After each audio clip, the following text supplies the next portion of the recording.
এটা দেশের পরিস্থিতি, এটা বুঝা লাগবে সবার। কালকে দিব এবং কি এই টিকিটে আর কোনো টিকিট কাটা লাগবে না, এই টিকিটে সঠিক।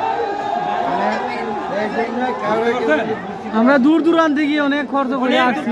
ঢাকা থেকে আসছে, মৌলভীবাজার থেকে আসছে, চট্টগ্রাম থেকে কেউ কেউ আসছে, অনেক খেলাটা বন্ধ হয়েছে কি কারণে ভাই আমরা জানতাম পারিনি কি কারণে রাষ্ট্রীয়ভাবে ঘোষণা আসছে, এটা আমরা বলতে পারবো।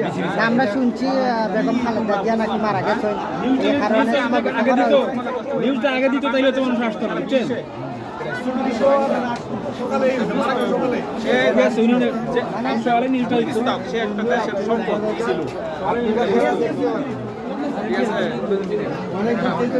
নিরাপত্তা হলে তো ওই তো নিরাপত্তা হলে না।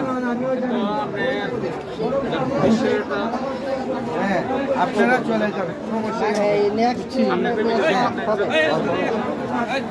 আচ্ছা ঠিক আছে। আসলে আমরা এটাই জানতে পারলাম যে আসলে